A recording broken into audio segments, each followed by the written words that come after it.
Hello there and welcome to Luminar NEO All Sliders Explained, the show where we describe and explain you every single slider in this powerful photo editing application. Now, if you've never been here before, my name is Jakub and I'm a creator and founder of Clever Photographer. Now, before we're going to start, I have a few things I want to cover. First of all, at the end of the video, we're going to give you our own and very popular Luminar NEO shortcut cheat sheet. So stay until the end so you can get your own copy. The second, if you want to follow us along, make sure you head into the description, follow the link there and get your sample files before we're going to start. If you don't own Luminar NEO, you can also follow the link in the description and use our own discount code Clever Photographer. That way you get additional 20% off and you can get your own copy.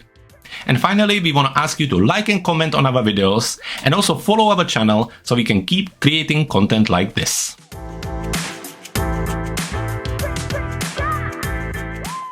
In today's video tutorial, I want to introduce you to one of the most powerful tools here in Luminar NEO.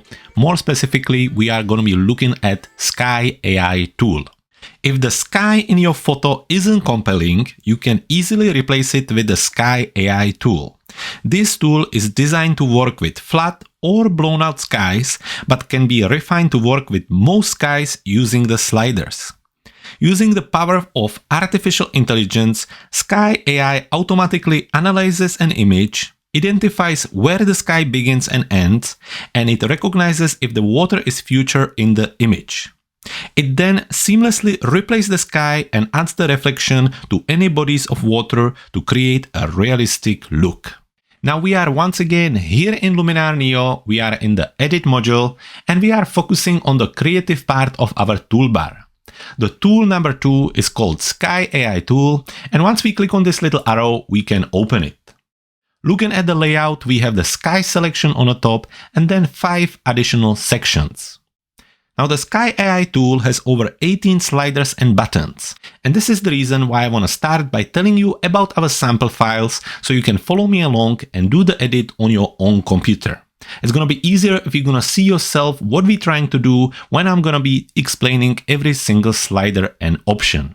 To download the sample files, all you need to do is to jump in the description of this video, click on the link there, and it will bring you to our Dropbox account. From there, you can download all 4 images together with the sample skies folder. When you're going to open that, you will see that there is additional 4 skies we're going to be using during today's editing. Now you're more than welcome to use them and keep them for your future projects, but while we're doing that, I just want to tell you that they're coming from our special Luminar NEO Power Bundle. This bundle includes over 850 new elements to power up your Luminar NEO tools. Get extra high definition skies, overlays, textures, sky objects, LUTs and presets. To learn more about it, just follow the link in the description and find out more about brand new Luminar NEO Power Bundle. So as you can see, we are back in Luminar NEO and we have the first sample image ready. We have imported via the catalog module and it's ready to be edited here in Edit module. Now the next thing I need to show you is how you can import your skies into Luminar NEO. So let's do that right now. We're going to be once again looking at our toolbar. We have our sky tool open already and we're going to be looking at this sky selection drop down menu. So we click on this little arrow, or as a matter of fact anywhere on this little button, and that will open this entire option. Now this part of the tool helps you visually select the sky you want and instantly have an idea of what your final result will look like. Now when we look at it, we have 3 parts here. We have this drop down menu, and when we click on it, you can see it let us select one of the collections of the skies that are already in the application. Once we click on it again, it disappears. Then we have the sky selection with the little thumbnails of the different skies. We can also scroll through this by using the little scroll wheel on your mouse, and you can go through the list of different skies. Now looking at the drop down menu, you can see that at this moment we are looking at all the skies in the application. We can then go a little deeper and just select the blue skies and bright blue skies and so on. So we go back into the all skies and we continue. At the bottom we have the get more skies option, and when you click on that it will bring you to the Skylum website where you can download and purchase more skies. So while we're here, this is the place where we're going to be adding new skies. Now there are two ways to do that. You can either import skies one by one, or you can import multiple skies at the same time. So first, how would you import one single sky? So for this, let's jump out of it and start from the beginning. Once again, we are in the Edit module and we are looking at our Sky AI tool. Now we're going to click on the sky selection, and we need to make sure that here on the top, when we click on the drop-down box, we are on the all skies. Here in the library of all skies, I want you to scroll all the way to the bottom of the list, where you're going to see this little icon with a plus sign on it. Now it's really that simple. You just click on this little plus sign, then you locate your new sky. In our case, we're going to use one of the sample skies, and we're going to use the very first one, Golden Hour Sky. You click on that, and then you just click on Open. It takes a second, and it just gets immediately imported into the application itself. So as you can see, it was also already applied to the image, but we're not going to focus on that. Let's turn our attention back to the selection here. We click on it again, and we click on our little drop-down menu here. By doing that, you can see that as we added brand new sky, the application created additional folder on the bottom of the list called Custom. When we click on that, you can see that this is where all the custom skies going to go. At this moment, we only have the one sky here, and we can add as many as we want by using the little plus button. So let's do it again. We click on the plus sign, and we just add the second sky from the list. Simply again click on Open, and as you can see, the sky gets added to our list. So this is how you would do it if you want to import skies one by one. But how would you import multiple skies? Again, we are in the Edit module, and we are focusing on the Sky AI tool. Just like before, we're going to click on the sky selection and on our little gray drop-down menu. Here, instead of going into the custom or all skies, we're going to click on the Show Custom Skies. By doing that, it will open a folder with all your custom skies. So you already guessed it, it's going to be really as simple as copy and pasting the skies into this folder. Now you can do it two ways. You can simply copy and paste direct JPEG images into this folder, or you can do what we're going to do now. You can copy paste folder here, and that way we will see the folders inside of Luminar NEO. Let me show you what I mean by that. As you can see, I have the sample folder ready to be used here, and again it includes 4 images and the sample skies. So let's open the sample skies, and inside are the first 2 skies we already imported. So let's take this sky right here. We select it, just hit Command or Control C on your keyboard, go back to your custom folder and hit Command or Control V to paste it. So at this moment, all of these 3 skies are going to be located in the custom folder inside of the Sky AI tool. But if I'm going to copy and paste the whole folder, not the skies inside the folder, we will have the specific folder in a Sky AI tool. So let's do that. We will select the folder, we will use Command or Control C on your keyboard, go back to our custom file and use Command or Control V to paste it back. And once again, we are back in Luminar NEO in the Edit module, and we are going straight back to our Sky AI tool. We need to click on the sky selection, and we need to see if our skies made it over. So looking at our custom file, we can see that the additional sky we added earlier is here. So we have the 3 skies here. However, I want to see if the sample sky folder made it over. So for that, we need to click on our gray drop-down menu. And as you can see, we have the sample skies folder here. So we click on that, and you can see that all 4 skies made it over. So this is where we're going to use them for the future editing. So now we have all the sample files ready to be used inside of the application. We have imported all of our skies, and it's time to describe all the different sliders and options we have in this tool. So for this, we're going to use this sample image you see on your screen with the Eiffel Tower and the lady. And we're going to use this very first sky you can see on your sample skies folder. So we click on that, and by doing that, it will immediately replace the sky on the image. Now we can jump out of the sky selector, and we will start by focusing on a sky orientation section. Inside of the sky orientation, we have 3 sliders and 1 check button. Starting with the horizon position. This slider adjusts the horizon position. Sliding it towards right, make the horizon higher. Sliding it towards left, make the horizon lower. So let's give it a go. Horizon position slider here, when we push it towards the right, you can see how the horizon is going up. And when we push it towards the left, it's going down. 2 quick reminders here. To reset any of the sliders, all you need to do is to double click on their name and it returns their value back to 0 or to the original value. Also, when we're using these sliders, make sure you push them around so you can see what they do to your image. So that was a horizon position slider. Now the vertical position. With the vertical position slider, you can freely offset your new sky vertically and place it exactly where you want it in the scene. The Sky AI will perfectly scale it to fit while keeping it aligned with the horizon. The vertical position sliders controls the texture in both the sky and water, but moves them in the opposite direction in relation to the horizon position. It does it until you get the ideal match between your new sky and its reflection.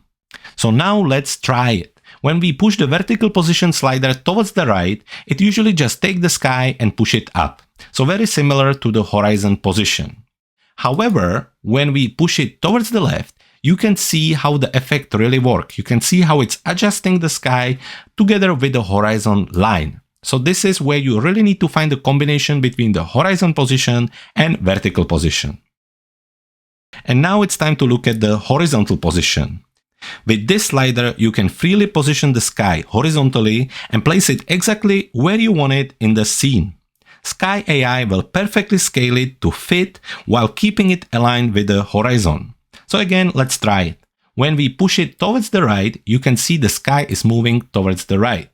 When we push it towards the left, you can see it's moving towards the left. And while we're doing that, you can see how it's scaling it and shifting it around the image to make sure that it constantly fills the entire position of the sky. So again, we reset it by double clicking on its name, and we have the final option here, the flip. By clicking on the flip check button, you're going to flip the new sky to change its direction in the frame. It's very useful when a photo has a shadows that you are trying to match. So for example, on our image right here, the sun is coming from this direction, so the sky is correct. However, if the sun would be coming from this direction, you would simply click on the flip and the sky would turn around. But now let's reset it by clicking on the check button again, and we're gonna close this sky orientation section and we will move to the mask refinement. So again, we click on this little arrow, and as you can see, we have 3 more sliders to talk about. The mask refinement section and its 3 sliders are here to make sure that you get the best possible mask for your new sky. Now we have 3 sliders here, so let's start by looking at the global slider. This slider affects how the texture is mixed into the scene. A higher value will increase the amount of the new sky that is added. So this is very much a global adjustment, and when we shift it down, it pretty much removes the sky from many areas of the image. You can see it start to disappear in the middle of the Eiffel Tower and some parts on the horizon. When we shift it the other way around, you can see how all these areas are getting filled again and how some additional areas on the horizon are also getting masked into the actual sky. You can go high, but after that you're starting to actually cover some additional parts of the image, which sometimes can be not really what you're looking for. So you can do as high as this.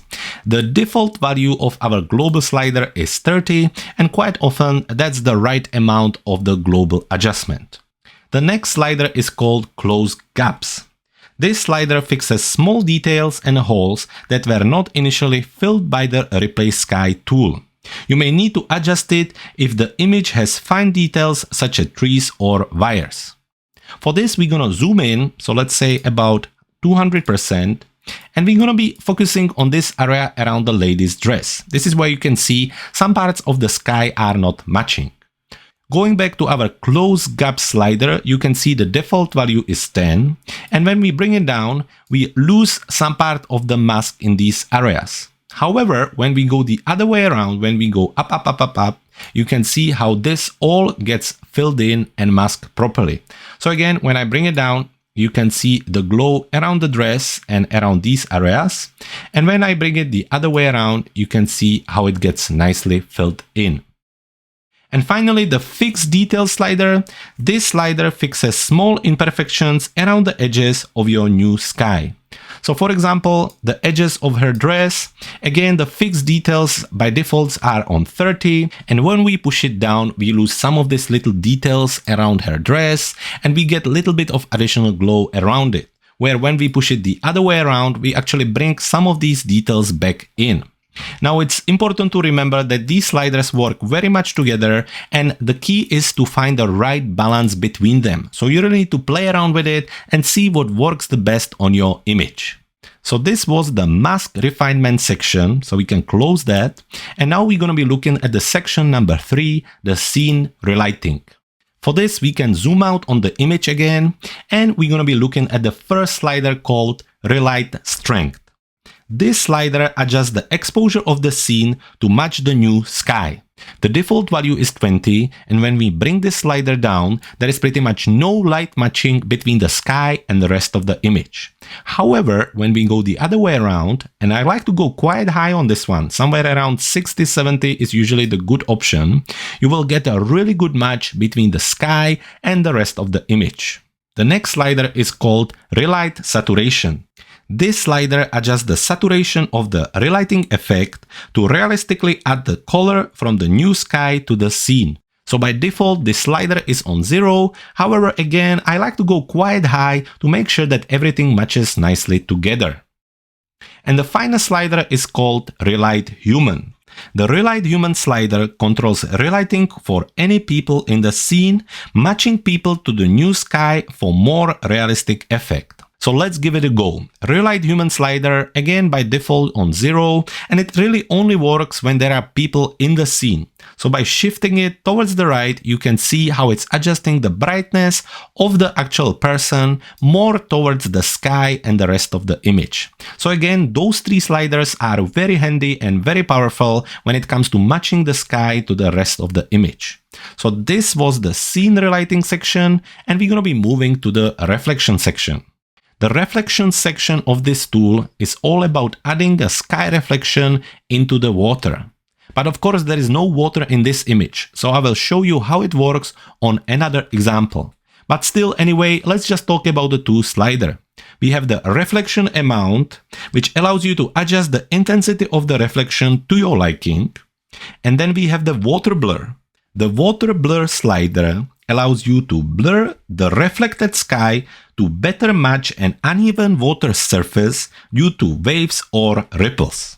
So as there is no water on this image, we will use this reflection section of the Sky AI tool on another image we're going to be editing in a moment. So we're going to close it, and we bring our attention to the final part of the Sky AI tool.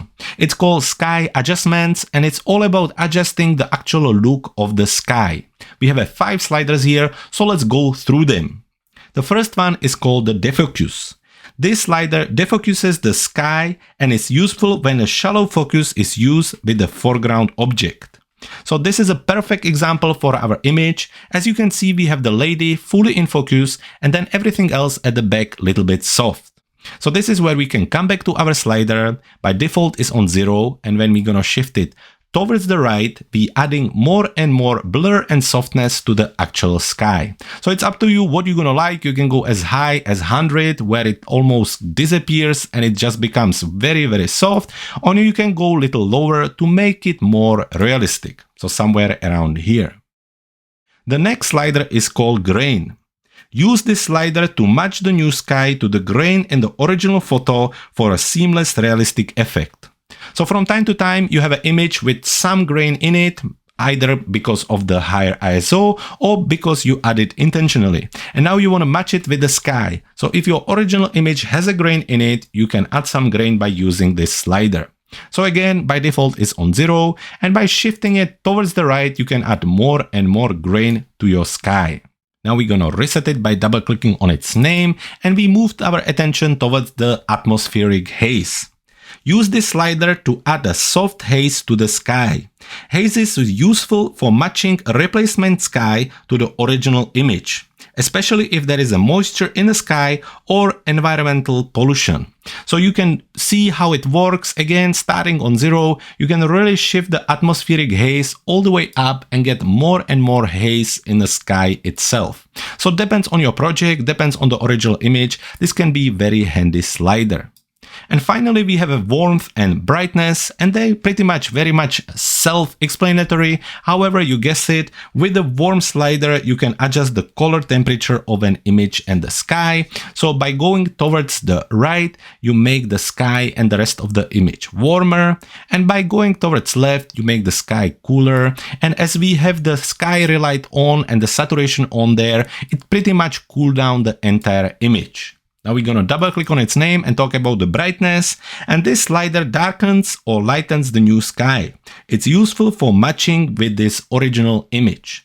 By going towards the right, we make the sky brighter. By going towards the left, we make the sky darker. So for this image, I think it's quite nice when we go a little darker. So now we finally covered all the different sliders, buttons and options in the Sky AI tool, and let's try to use them on some other images. So for that, let's go back into the catalog module and let's choose another sample image. So as you can see, we are inside of the catalog module and we have 3 more images to work on. To start with, we're gonna use this image with the lake, as I wanna show you how we can use the reflection part of the Sky AI tool. From here, we're gonna click on the image, we're gonna click on the edit, and that will bring us into the edit module. The workflow for using the Sky AI tool is very simple. We're gonna click on the tool inside of our creative section of the toolbar, and we click on the sky selection to choose the new sky. Once again, we need to make sure that we are inside of the sample skies. And for this image, we're gonna use this nice dramatic sky. So we click on that and it takes a moment to apply it to the image. After that, we can jump out and our first steps are going to go inside of the sky orientation section.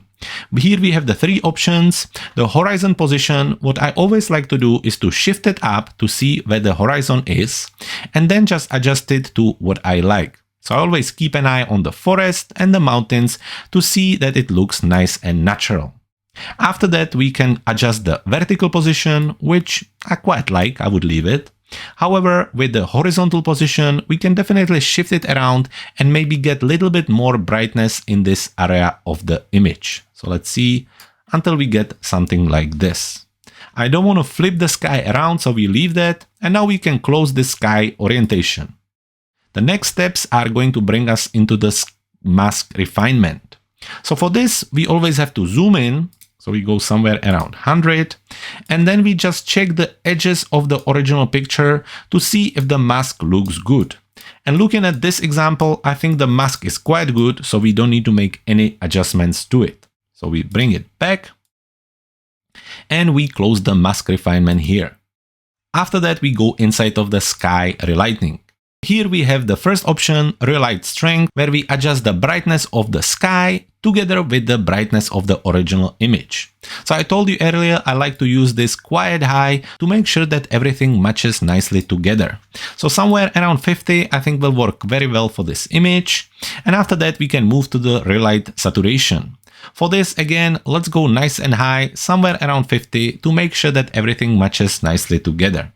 There are no humans here, so we don't have to worry about the relight human slider. So we can close this section and then move on to the reflection. And this is very much why we're here. So as you can see, there is some reflection in the water already. However, we can make it a little bit more dominant by shifting the reflection amount towards the right. As you can see, when I'm shifting it up, we're getting more and more reflection in the water. After that, we can adjust the water blur. With the water blur, what you want to do, you want to check the reflection of the original image to see how much of a blur is in the water. Now there is a little bit, but nothing crazy. So for me, with the water blur, I would go only somewhere around 5. You can go really high and then pretty much make it very, very soft and blurry. However, for this example, I would just stick somewhere around 4 or 5. So that was the reflection. You can see how beautiful it is. Now we can close it. And the final part of this tool, we're going to be looking at the sky itself. We can do some defocusing, but again, I wouldn't go crazy. I would go somewhere around 5 or maybe 10, but I think 5 will do. With the grain, again, you want to make sure that you zoom in and check the original parts of the image to see if there is any grain on them. There is just very little bit, so we will just add somewhere around 4 or 5 again. We can again zoom out and move to the last 3 sliders. We have the atmospheric haze, which doesn't really apply in this situation, so we're not gonna use it. And then we have the warmth. Looking at it, I think it matches all nicely together. If anything, I would probably make the sky a little cooler. So we can just go somewhere around minus, let's have a look, maybe -2. And the final slider with the brightness, we can make the overall image a little bit brighter or darker, but actually I think I quite like it the way it is. So there you have it. This is the sky replacement tool on picture like this with lots of dramatic clouds, and most importantly, this is how the reflection works. So let's have a look at it before, all sky blown out and no details in the water, and this is after. It only took us a few seconds or no more than a few minutes, and I think the result is very impressive. Now we are back in the catalog module and we are ready for another example. So this time we're going to use this lonely tree, and again we click on it and click on edit to bring it into the edit module. So I brought you this example for 2 reasons. First, I want to show you how well will the Sky AI tool do with the little details like the leaves on this tree. And second, I want to show you how we can use the masking tool to do some local adjustments with the Sky AI tool. So let's jump into it. The workflow is exactly the same, Sky AI tool, and we need to select the sky. For this example, we're going to be using this long exposure sky, so let's just click on it and wait a moment for it to be applied and masked into the image. Now we can click away and it's going to be exactly the same. We're going to close the sky adjustments and we're going to start with the sky orientation. So let's adjust that. Again, with the horizon position, let's shift it up to see where it is and then slowly move it down to put it in a position where we like it. After that, the vertical position. What do we want to do? Up or down? I quite like it where it was, so we just leave it. Finally, the horizontal position, let's see one way or the other, maybe this way to add more brightness behind the actual tree, but in fact we're getting some funny elements here, so let's just leave it where it was, so somewhere around 0. We don't have to flip it, so we leave that option alone and we move towards this mask refinement. So we close the sky orientation and open the mask refinement. So this is where we can zoom in onto the tree and we can see how well the application does with the masking. I think the result is incredible. All these little details and you don't have to do anything with it. So that is very impressive. Now this is where while we zoom in, we can adjust some details. So we can fix details, but there is not much to fix. With the close gaps, I think it works very well too. So for the global, we can just zoom out again to fit the screen and just see, looking around, I think it all looks good. Just maybe adjusting a little bit of the global just to make sure that we don't miss anything. Now looking at the image, I'm looking at the horizon here and for some reason a little bit of it is missing. So let's go back into the sky orientation and see if we can still adjust it just a little bit to something like this. Once we finish, we can close that, we can close the mask refinement and we move into the scene relighting.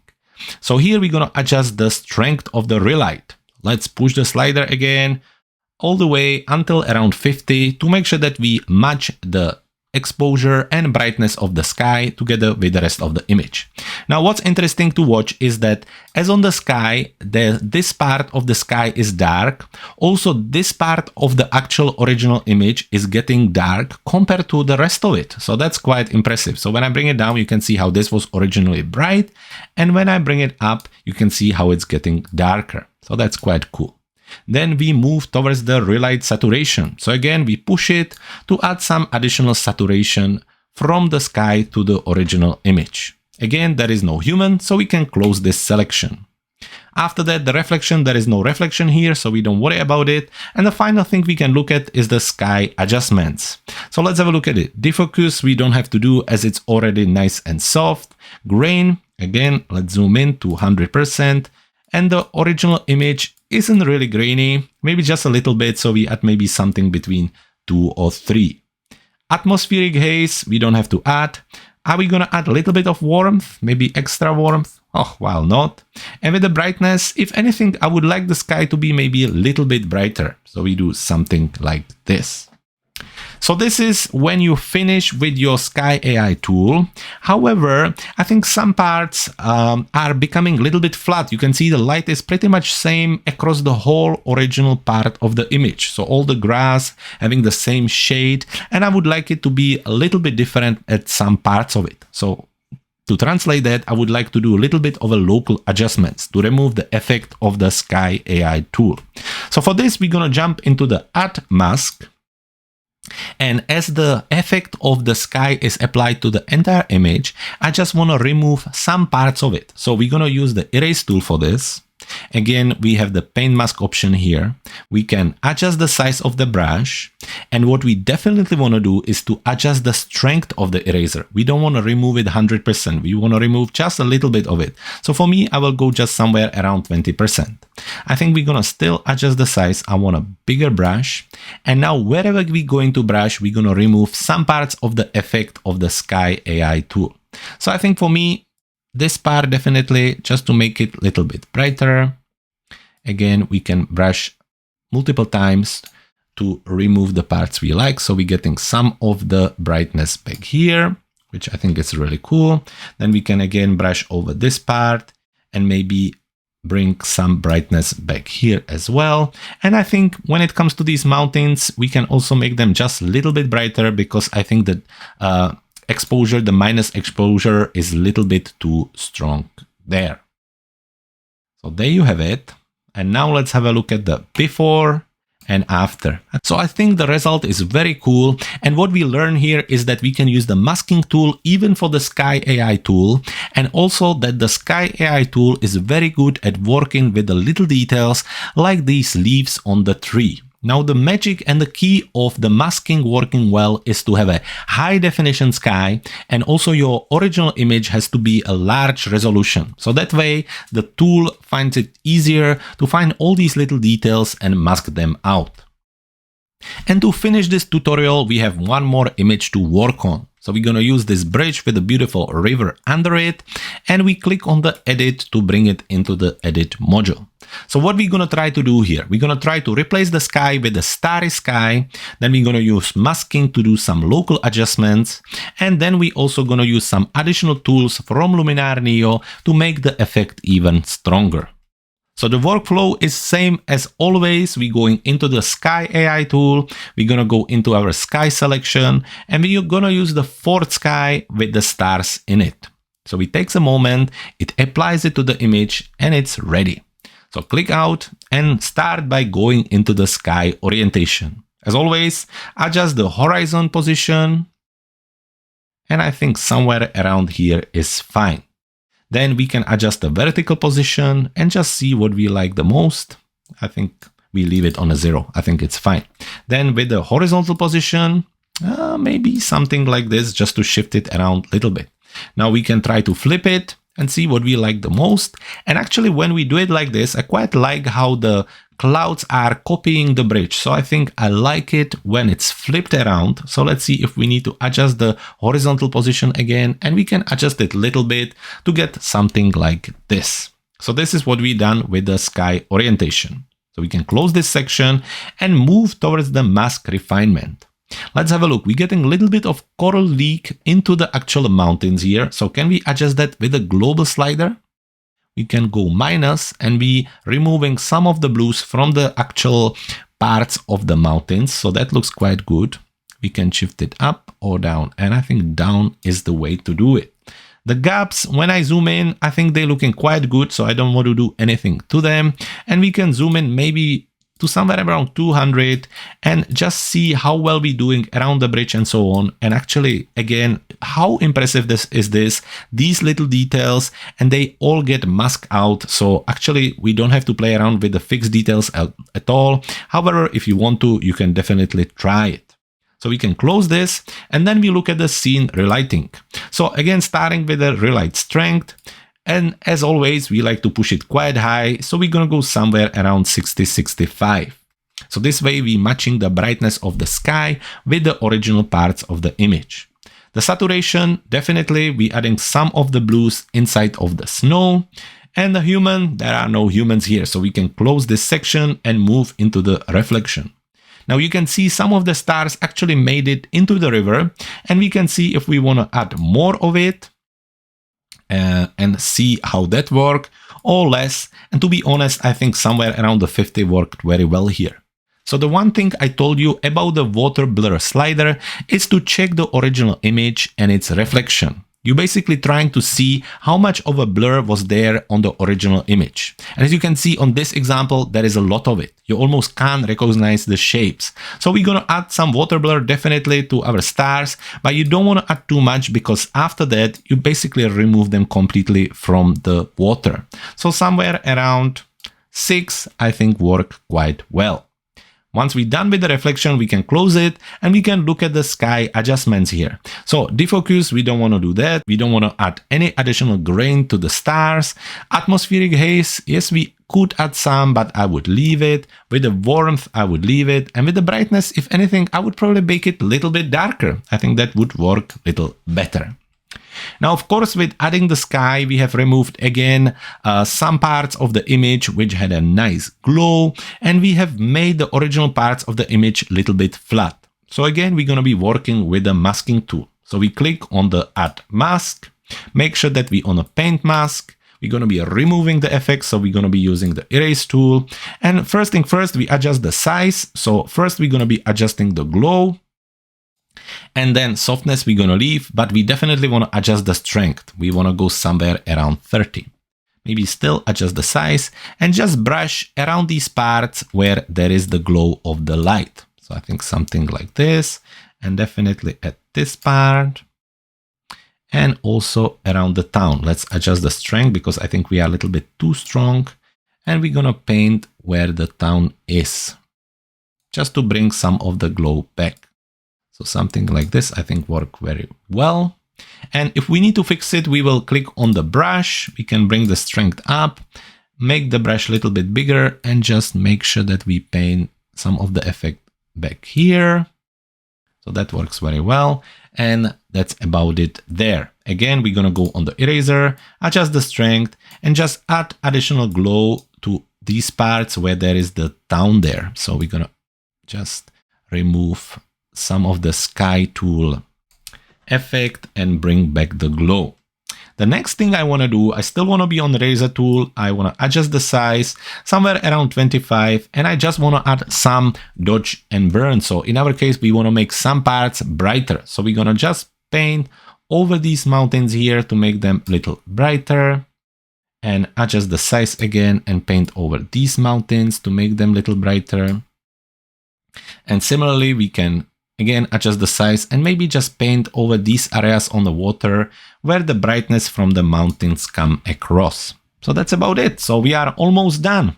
Now we are done with the Sky AI tool. So let's have a look at the before and after. And what are some other things we could do to this image? So we close the Sky AI tool, and looking at it, we could add some glow, or we could use the mystical tool. Let's use the mystical tool. So we click on that and we add some nice mystical effect to the image. So we can really push this and add some glow, vibrance, and make it all look very nice and dreamy. So let's have a look again before and after. And I think the result is very cool. So what did we learn in this example is that we can apply any kind of skies, including stars and night skies. We can again use the masking to remove or add effect into different parts of the sky. And you can also use the Sky AI tool in a combination with the other tools and create something very special. And finally, we are back to the original image, where I want to just quickly run through what we learned in today's episode. So we learned that we have the Sky AI tool here, which is extremely powerful tool to replace skies on your images. When you start with the workflow, you start by selecting a new sky in this little sky selection option. You select the sky, and then you go step by step through the multiple different sections of the tool. The first option is a sky orientation, where you can adjust the horizon, vertical position, and horizontal position of the sky. And you also have the option to flip the sky around to follow the light on the original image.